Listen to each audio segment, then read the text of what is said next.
नमस्कार, मैं हूं प्रेम शंकर सिंह और आप देख रहे हैं मन कही। आज एक बड़ा सवाल मैं आप सबों के सामने लेकर आया हूं, क्योंकि लगातार बात हो रही है ज्योति सिंह को लेकर। चुनाव से पहले भी, चुनाव के बाद भी, चुनाव लड़ने से पहले भी और चुनाव हार जाने के बाद भी। सवाल ये है कि क्या आपको लगता है कि ज्योति सिंह को अगर लंबी राजनीति करनी है तो वो कोई पॉलिटिकल पार्टी ज्वाइन कर लें, किसी बड़े पॉलिटिकल पार्टी में शामिल होकर राजनीति करें, या फिर वो इंडिपेंडेंट ही जिस तरीके से चुनाव लड़ी वैसी उनको राजनीति भी करनी चाहिए? आपको क्या लगता है? आज ये सवाल मैंने आपके सामने रखा है। इस सवाल का जवाब मुझे आपसे चाहिए। कमेंट बॉक्स में जाएं और लिखें और बताएं कि ज्योति सिंह को पॉलिटिकल पार्टी ज्वाइन करना चाहिए या खुद की अपनी राजनीति, इंडिपेंडेंट राजनीति करनी चाहिए काराकाट में या कहीं पर भी। आपकी समझ क्या कहती है, आपका सुझाव क्या कहता है, आप कमेंट बॉक्स में जाके लिखें। साथ ही मन कही को जिन लोगों ने अभी तक सब्सक्राइब नहीं किया है वो सब्सक्राइब कर ले। अब ये फैसला लेने में या सुझाव देने में थोड़ा आपको सहूलियत हो जाए, थोड़ा आपको आसानी हो जाए, उसके लिए मैं कुछ तथ्य रख रहा हूँ आपके सामने।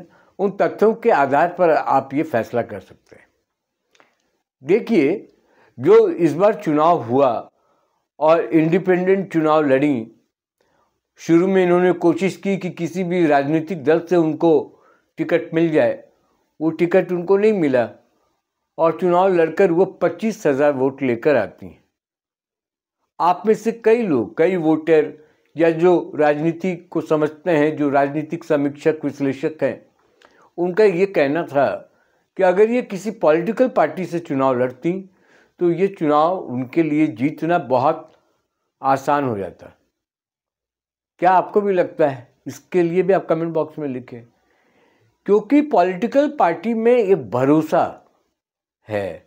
खासकर जो पुरानी पार्टियां हैं, मान लीजिए कि बिहार की अगर हम बात करें तो 4-5 बड़ी पार्टियां आप मान सकते हैं।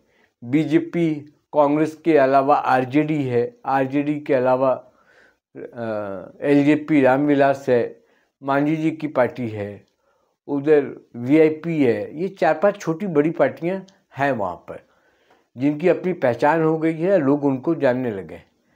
उसमें भी जो मुख्य मुकाबला है बिहार में वो बीजेपी और आरजेडी के बीच में होता है, जो कि दोनों गठबंधन में हो गए हैं।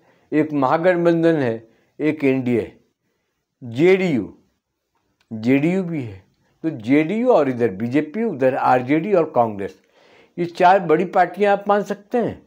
इसके अलावा छोटी पार्टियों का मैंने नाम दिया, जिसमें रामविलास पासवान का जो एलजेपी है वो है, और उधर मांझी जी की पार्टी है, उपेंद्र कुशवाहा की पार्टी है, और इधर वीआईपी है एक है।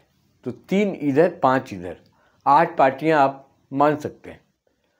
तो अगर ज्योति सिंह को लंबी राजनीति करनी है, लंबा पारी खेलना है, तो उनको इनमें से कोई पॉलिटिकल पार्टी ज्वाइन करके अपने वर्चस्व को बनाना पड़ेगा या आगे आना पड़ेगा।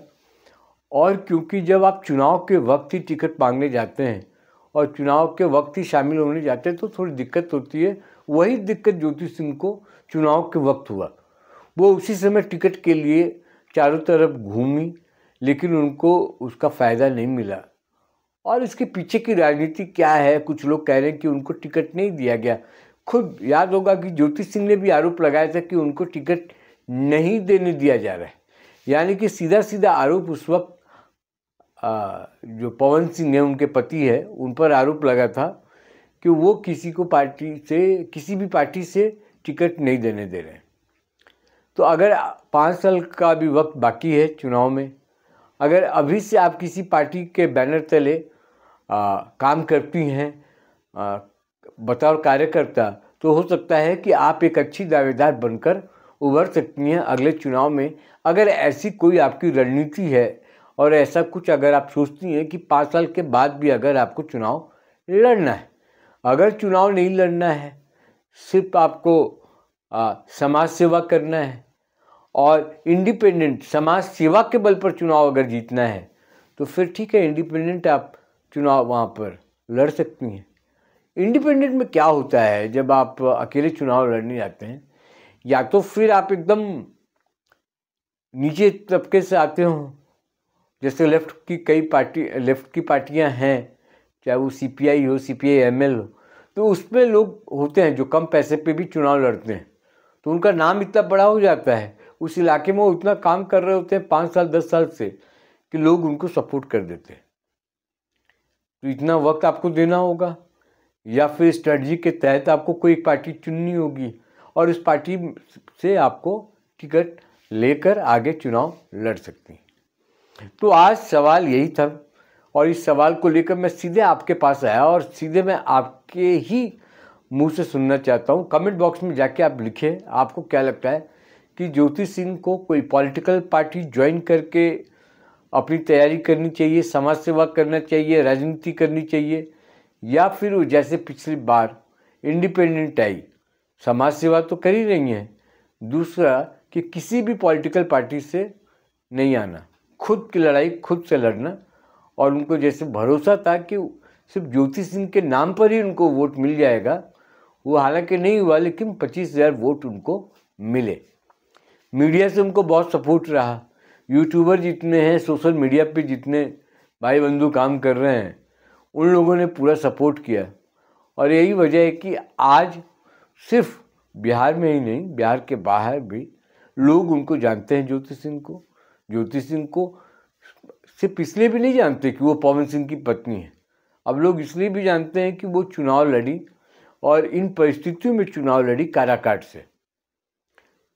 तो ये एक विषय था, मुझे लगा कि आपके साथ शेयर करना चाहिए, आपसे पूछना चाहिए, आपको भी इसमें भागीदार बनाना चाहिए, क्योंकि आज की तारीख में ज्योति सिंह के अपने फ़ैन फॉलोइंग हैं बहुत तगड़े रूप में, और वो हज़ारों में नहीं है, भले 25,000 वोट आया हो, लेकिन वो लाखों लोग ऐसे हैं जो ज्योति सिंह के बारे में जानना चाहते हैं, उनकी खबरों को जानना चाहते हैं, उनकी स्ट्रेटजी को जानना चाहते हैं, उनके जीवन में क्या चल रहा है ये जानना चाहते हैं, पवन सिंह क्या कह रहे हैं, क्या कहते हैं उनके बारे में ये जानना चाहते हैं, लोग क्या कहते हैं ये जानना चाहते हैं, ज्योति सिंह अपनी ज़िंदगी को कैसे प्लान कर रही हैं वो जानना चाहते हैं, और साथ ही साथ उनके तलाकशुदा ज़िंदगी में क्या चल रहा है, यानी कोर्ट में क्या चल रहा है ये जानना चाहते हैं, आगे वो किस तरीके से परिवार से उनको सपोर्ट मिल रहा है ये जानना चाहते हैं। मतलब उनकी ज़िंदगी से जुड़ी हर बात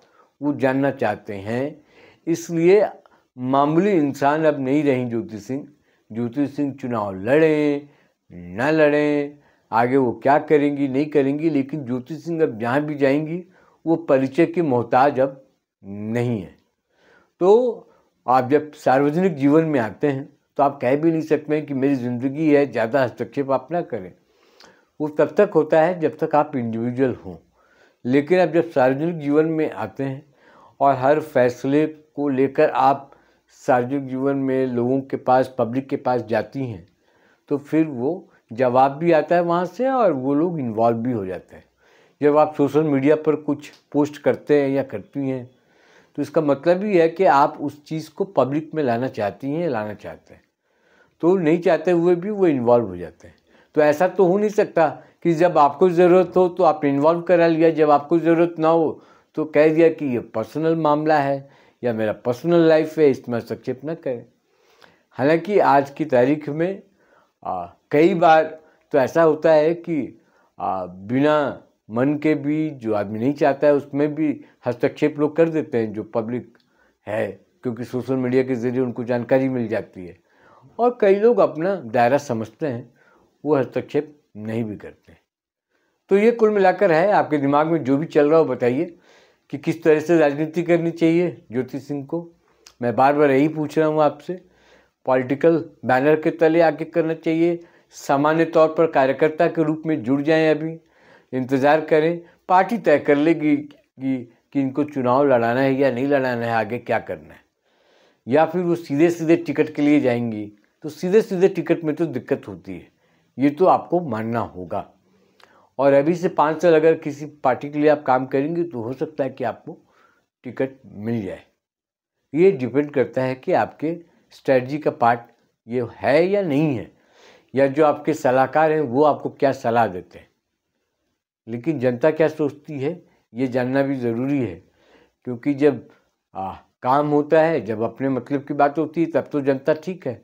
बाकी कुछ ऐसे फैसले आप ले लेते हैं जहाँ पर जनता से पूछना चाहिए, क्योंकि जनता ही जनार्दन है, तो वो आप नहीं पूछते हैं, फिर कर लेते हैं। तो आप कमेंट बॉक्स में जाएं, आप जो भी सोचते हैं वो लिखें इस बारे में। और जिन लोगों ने मनकही को अभी तक सब्सक्राइब नहीं किया है वो सब्सक्राइब कर लें। फिलहाल इस वीडियो में इतना ही। नमस्कार।